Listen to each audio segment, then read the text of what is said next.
What do we got in the NL West here from our friends over at PECOTA? This is done by Baseball Prospectus for those who don't know. The LA Dodgers are projected for 101.9 wins.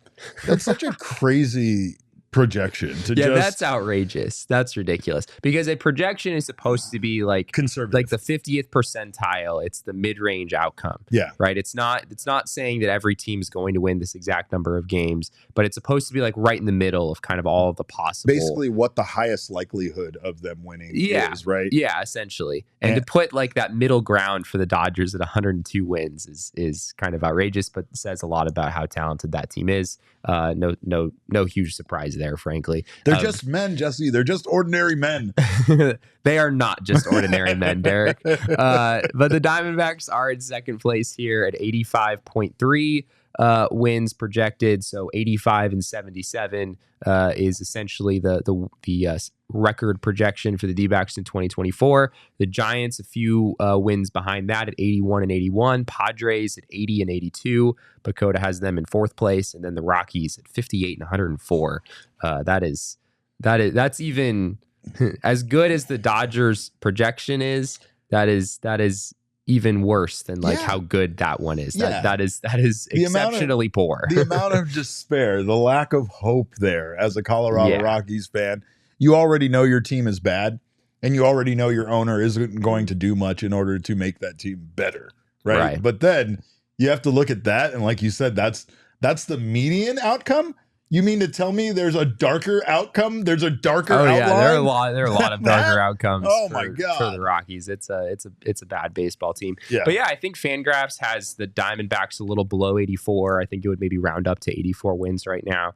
So PECOTA is a little higher on the Diamondbacks, putting them at just over 85 wins for 2024.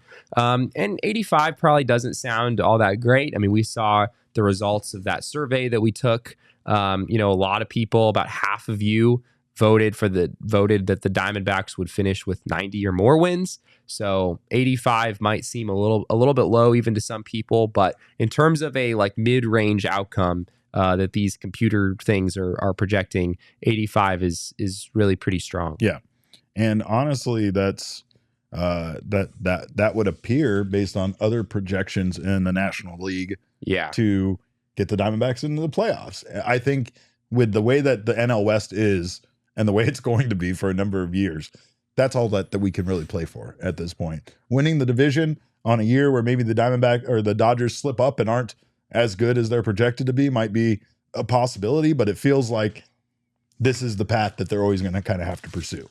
Yeah. Yeah, and it does have playoff your percent chance of making the playoffs. It had that at 60.6% for the Diamondbacks. So entering the season with a greater than 50% chance of making the playoffs.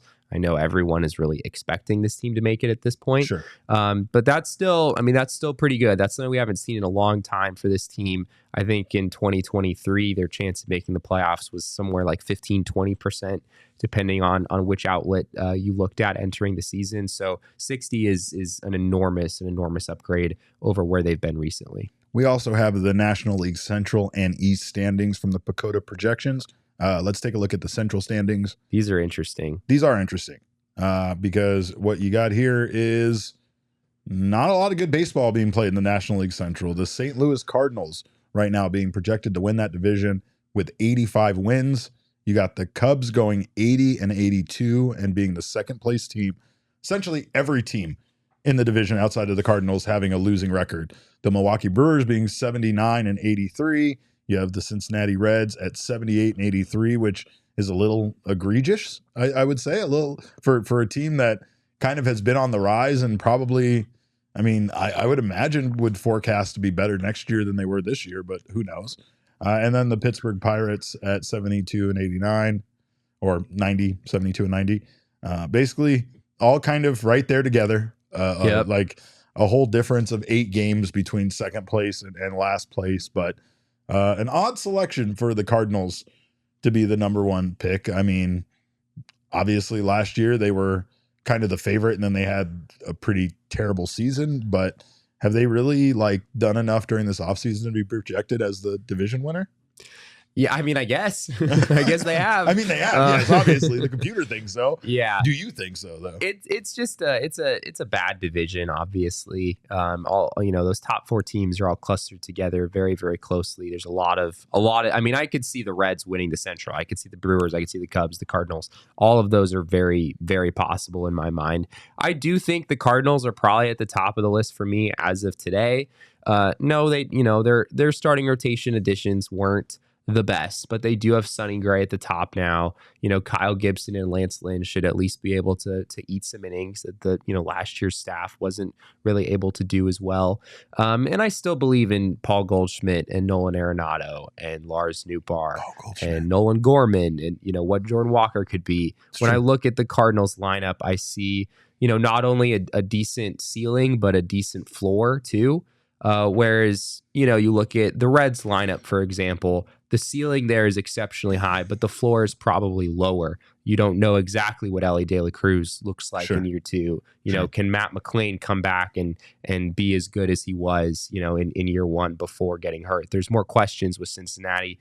Whereas with the Cardinals, it's like, all right, this isn't, they didn't have the offseason that I'm sure Cardinals fans would have wanted, but they did enough to win or to at least be favorites in a division that is just not very good right now. It's fair.